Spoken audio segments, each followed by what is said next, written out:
As I was saying last time, this Akhanda Hindustan actually originally started from Iran and went up to Brahmadesh, which is now known as Myanmar.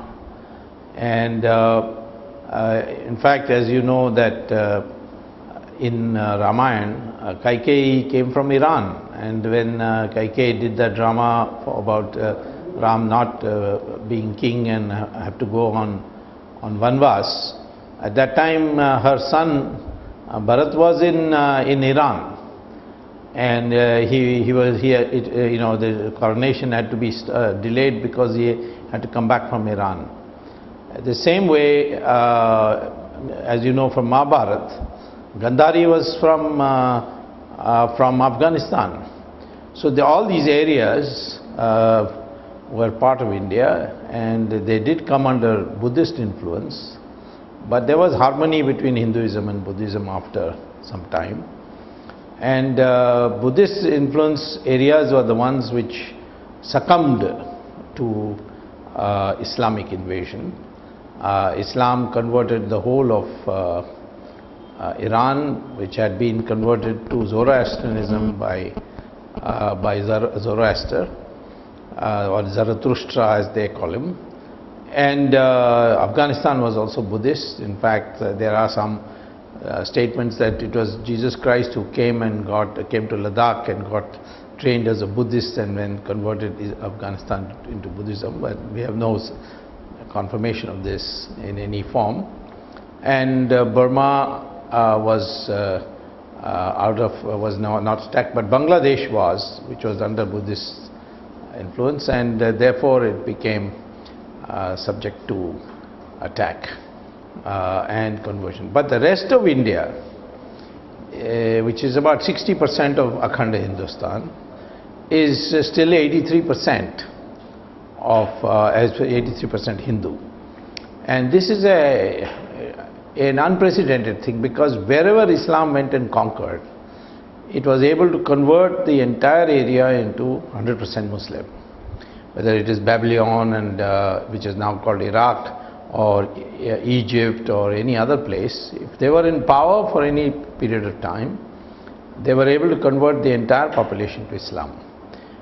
But India, the Muslim rulers were in power for almost 800 years, and they were constantly being challenged by Hindu kings. It was sporadic, but it was constant, and therefore today we are the only exception to the rule where Muslims conquered and were able to retain their rule for some time. Europe also, which was overrun by Christianity, complied and became 100% Christian. So Hinduism's durability has been tremendous and unprecedented, and we have to understand that.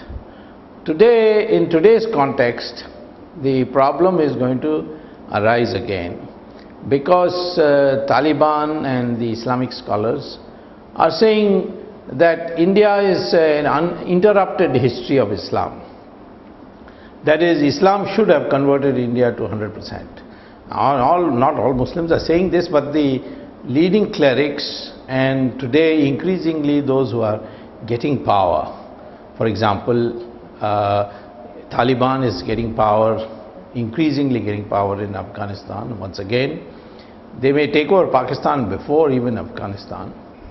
The moderate Muslim nations like Malaysia and so on, they are also becoming hardliners.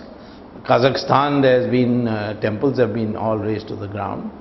So consequently, the moderates in the Muslim community are losing the battle to the hardliners.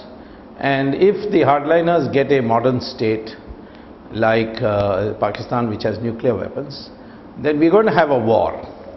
Now, whether we have a war or not, we have to prepare our defenses as if war comes, because defense is on possibilities. It is foreign policy which is on actualities. And that is why I would say that today we have to plan, and we have to plan for a war. Yesterday you may have seen in the television starting from yesterday, that in Times Square, the man who tried to plant a bomb was actually a Pakistani who got a US citizenship, and then he was caught while he was trying to flee the country.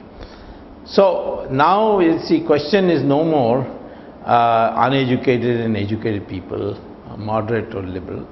It's a question of who's running the show, and the show is being run by hardline Muslims, and Islam is very clear. One thing we must recognize is that Islam is a very clear ideology.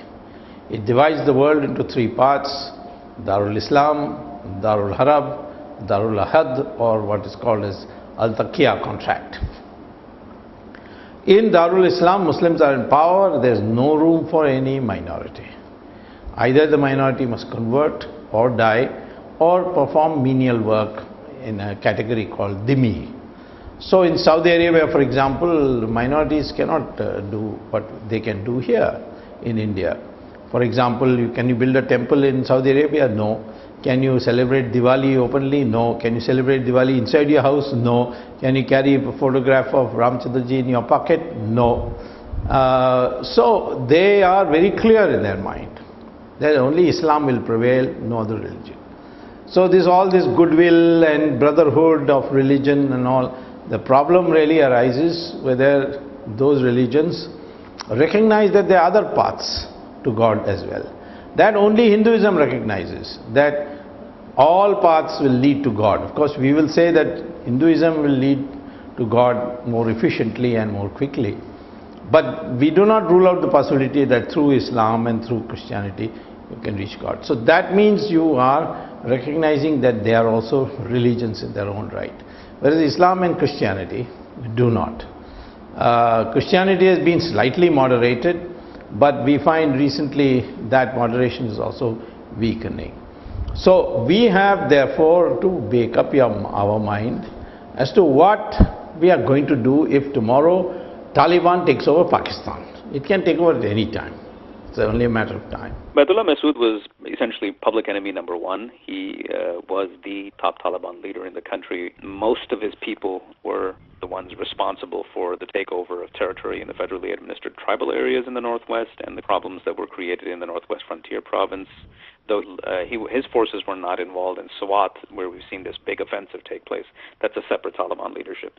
But his notoriety stems from his ability to strike in major urban metropolises of the country with large-scale suicide bombings, targeting very sensitive institutions, including the Pakistan government, the civilian government, is a ridiculous government, if you ask me, because they are not in a position to enforce the law. In fact, in Pakistan there are many governments. I think there are 5, if you ask me.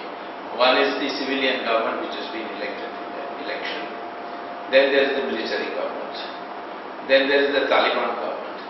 Then there is the cleric, those who run the masjids, the cleric government. And finally are the warlords, the landlords and the warlords. So the writ of the civilian government doesn't run.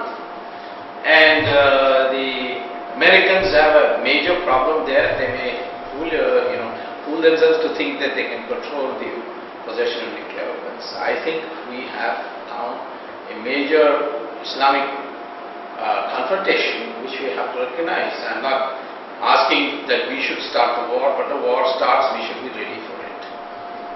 Iran is another example which has committed to destruction of certain nations and nations friendly to India like Israel. So I personally feel that we have to now get rid of this bleeding heart mentality.